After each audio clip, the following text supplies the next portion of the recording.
Hey everybody, how's it going? It's the first episode of, I guess, my little cooking show.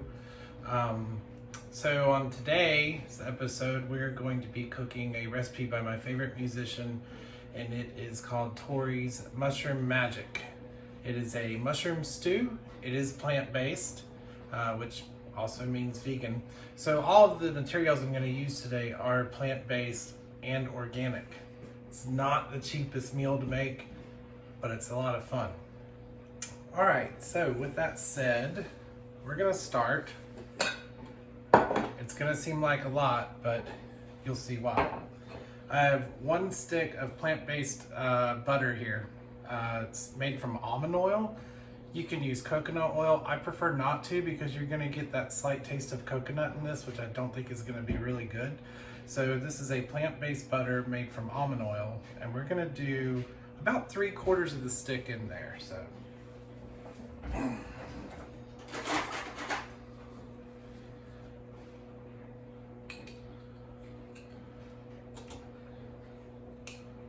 Right.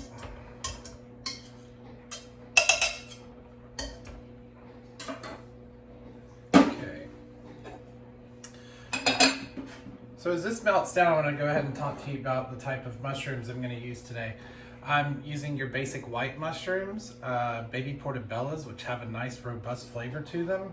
And then I'm doing a mixture of oyster mushrooms and shiitake mushrooms along with it. So these are all mushrooms that have great flavor and like a real good creaminess to them. So as this butter begins to melt down in the pan, we're going to go ahead and take all of our mushrooms and add them to the pan and begin to kind of saute them.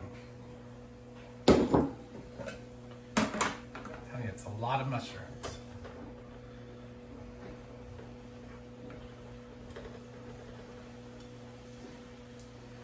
Guess that's why they call it a mushroom stew.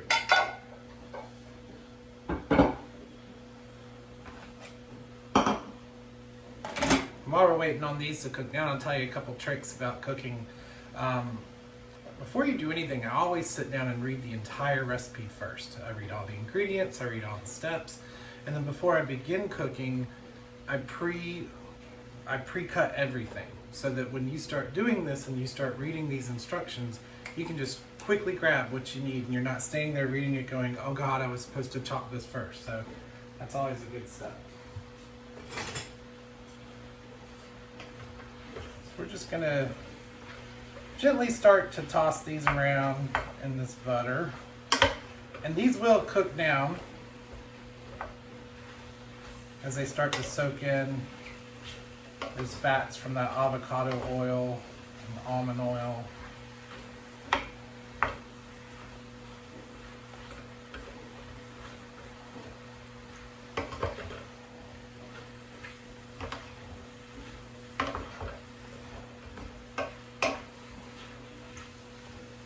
I'm doing this over a medium-high heat. You don't want to go too hot on a pan because it's going to cause everything to burn.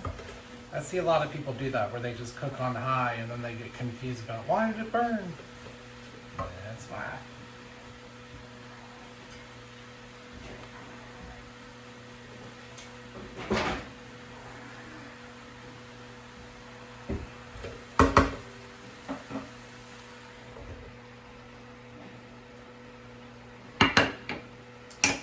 Alright, so while those are cooking, we're going to work on the next step.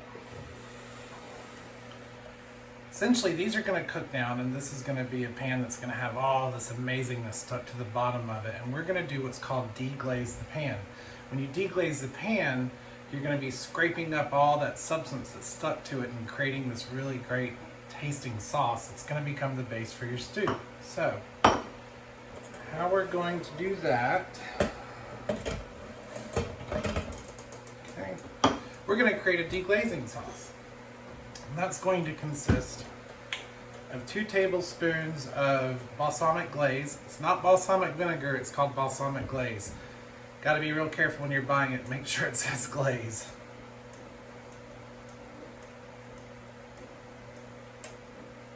It's about 2 tablespoons. And then 2 tablespoons of tamari. Tamari is basically just gluten-free soy sauce. Everything that I'm using today, I've tried to grab organic and low sodium. So this is the low sodium tamari. We're going to do about 2 tablespoons of that too.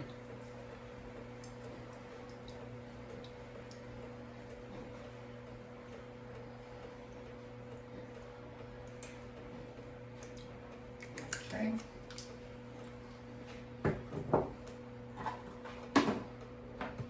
Then we're going to do 1 can of tomato paste. I used organic tomato paste. Always read the ingredients to make sure there's nothing more in there than what should be. You want to avoid high fructose corn syrup or any extra added syrups or sugars in tomato paste, because tomato paste can be sweet, but that's because they add so much sugar into it. So be sure you look for a can that's going to say no added sugars. And we're just going to give this a gentle mix.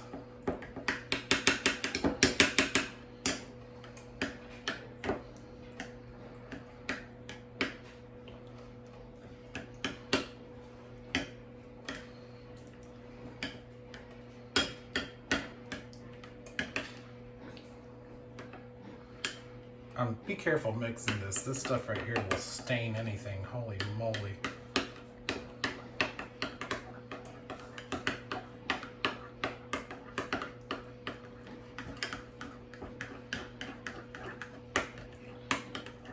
Alright, so you should have something that's about the consistency of a very, very thick ketchup. Okay, we're just going to set that to the side. We're going to check on these mushrooms, see how they're doing.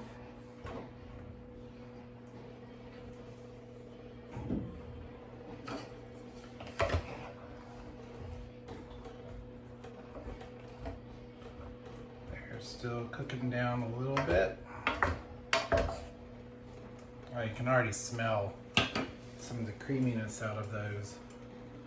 We're going to go ahead and throw a little bit of salt and pepper on this right now. Just a little bit. Definitely more pepper than salt. Just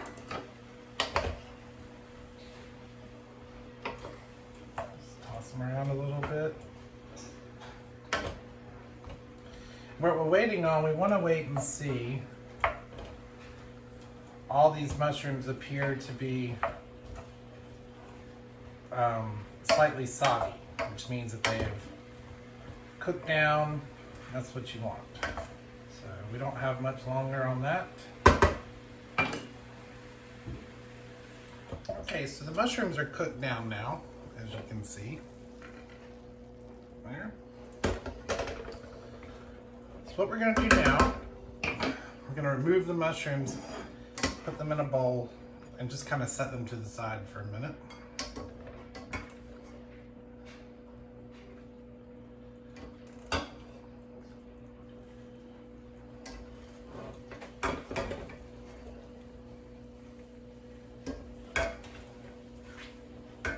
My gosh, these look so good.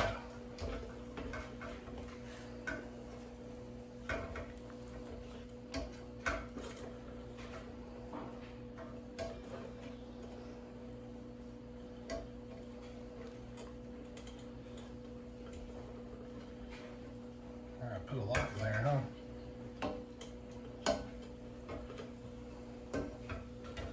Okay, I've gotten most of them out of there. That's all that matters. Alright, so we still have the pan on the heat, as you can see. It's still at about a medium-high heat, and I like to keep it that way for just a moment. So what we're going to do now, we're going to deglaze the pan. And the way we're going to do that is we're going to start with about a cup of vegetable stock. So this recipe calls for vegetable stock. I would not recommend using chicken or beef stock at all, because then you're going to lose the flavor of the mushrooms in there. So stick with the low sodium organic vegetable stock that you can get at any grocery store. So we'll do about a cup of that in there.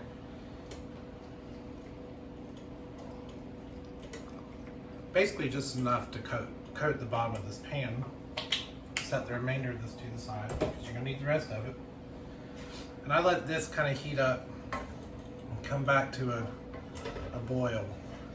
As you're waiting on that, use a wooden spoon, kind of scrape the pan. So what you're doing is you're getting all that good flavor that's stuck to the bottom of the pan is now mixing in with this stock in the deglazing process. And once the stock warms up in the pan, it'll start to boil a little bit. It should happen here very shortly.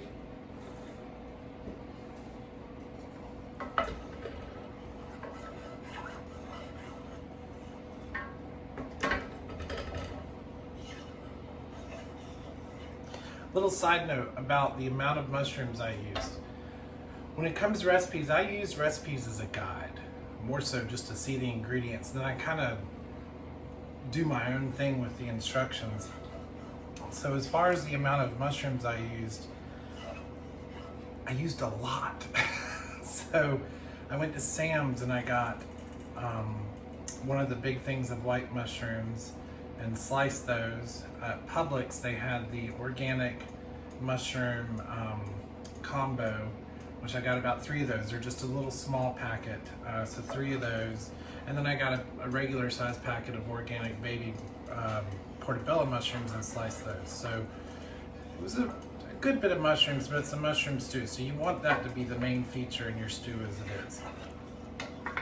Basically what I'm saying is, if you think you've got enough mushrooms, add a little bit more.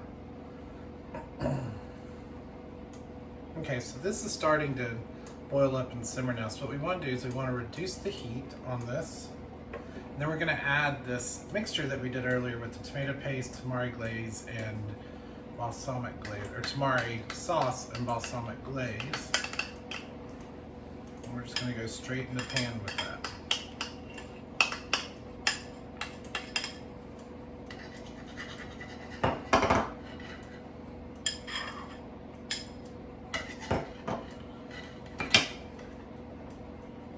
Get as much of it in there as you can.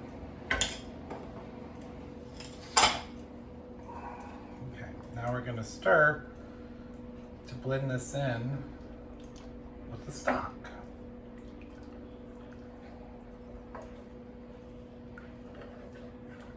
And you want to keep stirring because you don't want this to start to stick to the bottom of the pan and burn. When something like that burns, it can make the entire stew taste burnt. If you've ever burnt a pot of beans, you know, even though just the bottom of the layer of beans is burnt, the entire batch of beans tastes burnt. Okay. So that's all we want to do. We just want to stir this in, get it warmed up.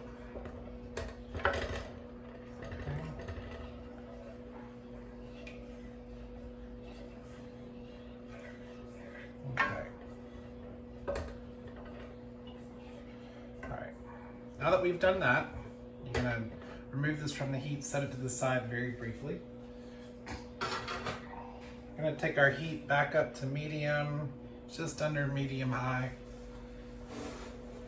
And now, this is going to be the pot that you use for the rest of the stew.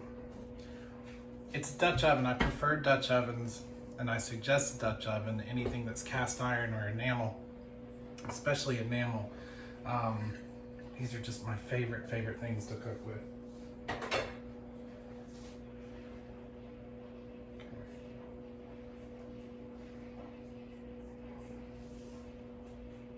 All right, we're letting that warm up a second.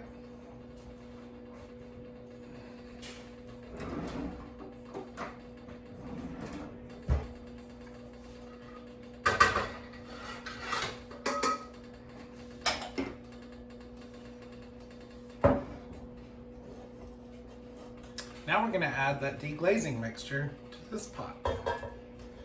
So this is your base for your stew.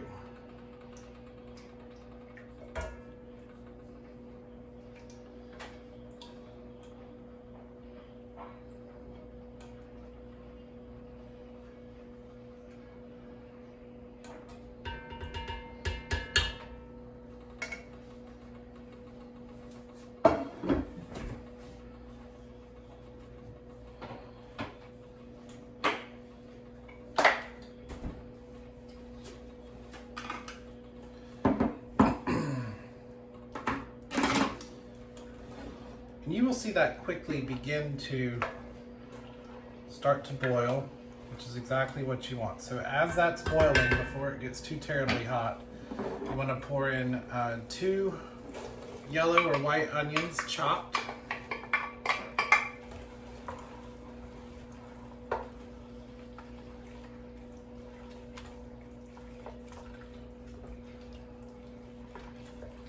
Just like to get it all incorporated. I did 5 stalks of celery. Pour that in as well, chopped.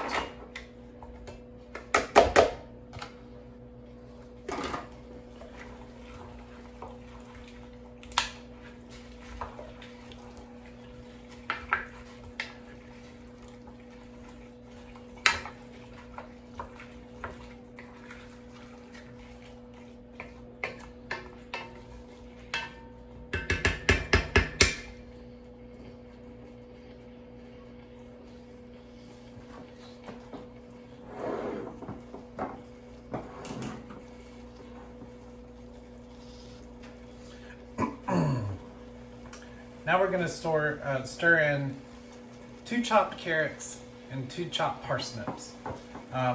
Parsnip is a wonderful vegetable. It's kind of got a sweet taste to it. It's usually right beside the carrots in a little bag. If you didn't know you needed it, you wouldn't find it. So, we'll stir that in.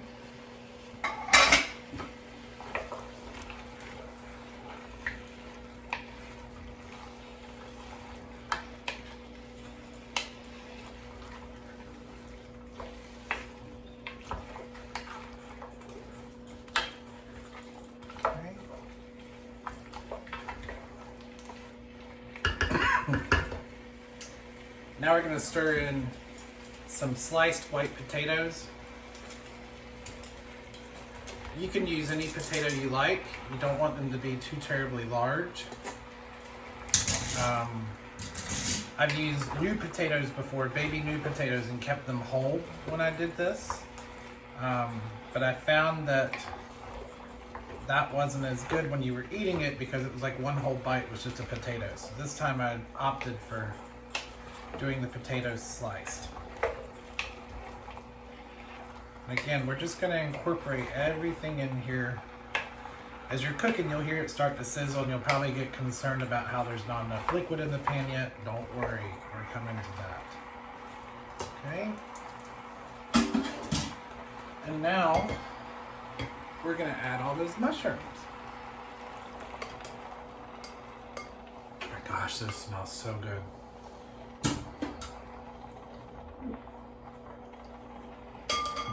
Mushrooms.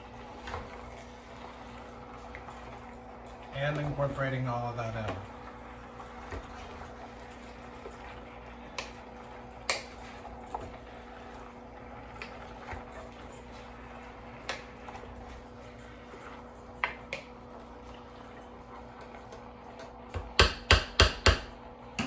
Okay, so at this point what we're going to do, now that all that's in there and you hear it sizzling, we're going to add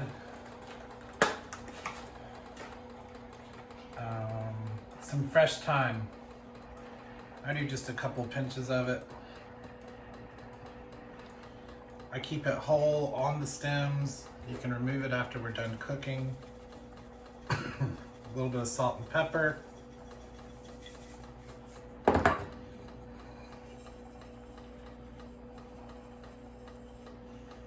Okay. I think a little bit more time. It's not going to hurt. Now, if you want to add garlic to this, you absolutely can. But if you're going to add garlic to it, I recommend doing it the way that I'm about to do it. Hang on a sec.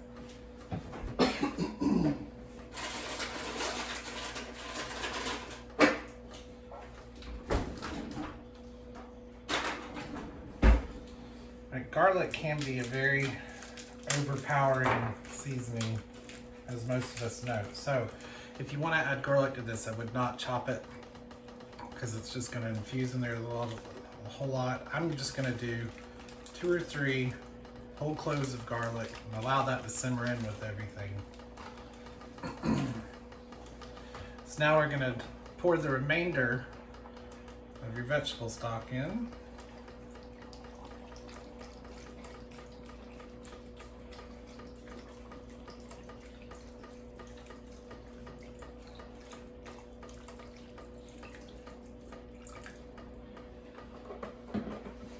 In total, I'm using 2 of these 32-ounce boxes of vegetable broth.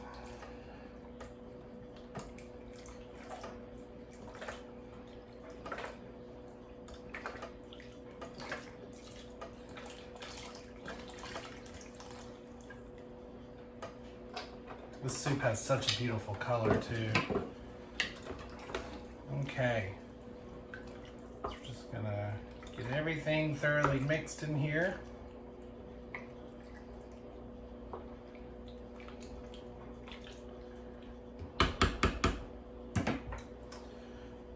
So what we're gonna do now is we're gonna cover this.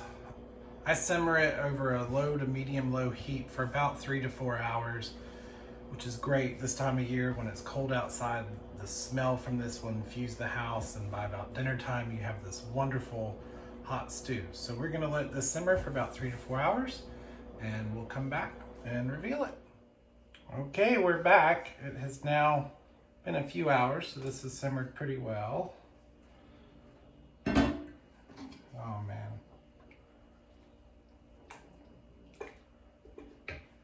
This stew has a great color and aroma to it.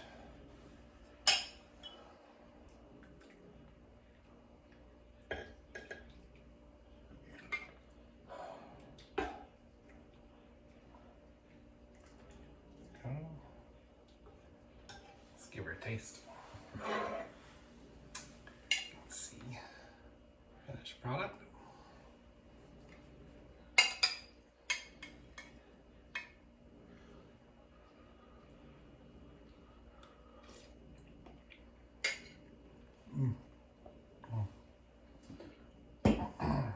That is so delicious. That is also really good served with garlic bread, which I'm going to do. I hope you all enjoy it. And next time, we're gonna do collard green melts.